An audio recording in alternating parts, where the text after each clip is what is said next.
And he seems to enjoy training. I think he has a good time, or else he's just eating. He just enjoys eating. It could be either one.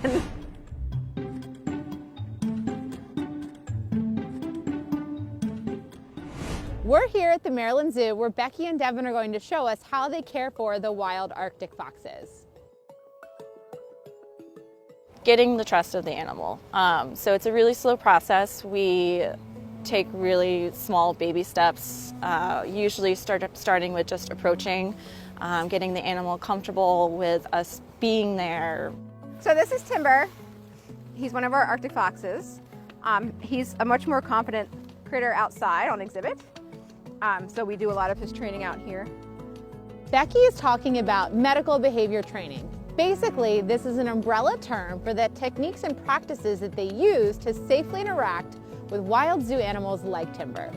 Medical behavior training is where we focus on behaviors that will allow us to give vaccinations, collect blood, trim toenails without having to use any sort of medical or physical restraint. It's important for them to use this method because it prevents Timber from having too much intimate interaction with humans, which could impair his innate instincts.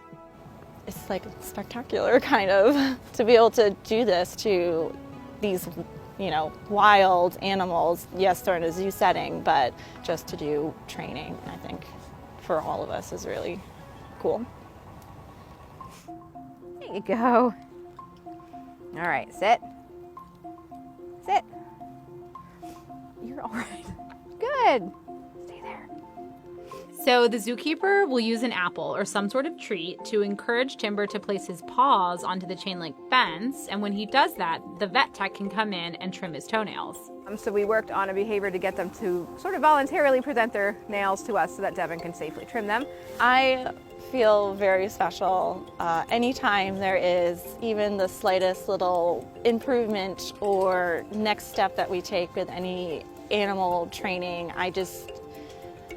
It kind of warms my heart a little bit. These foxes don't hibernate in the winter like other mammalian cousins from the Arctic. The color of their fur can change with the seasons. Brown and light in the summer and thick and white in the winter. But they're just smart. They're smarter than people give them credit for. A lot of people just come up and think that they're puppies. They are not. While they aren't teaching Timber how to sit, stay, or come, training him how to safely receive a toenail trim is a vital part of his health care. So I don't like to say it in front of Luna, but Timber is my favorite, my favorite fox. But he just has such a quirky personality. He's just a little goober. Yeah, you can see he's definitely very curious, right. prancing around.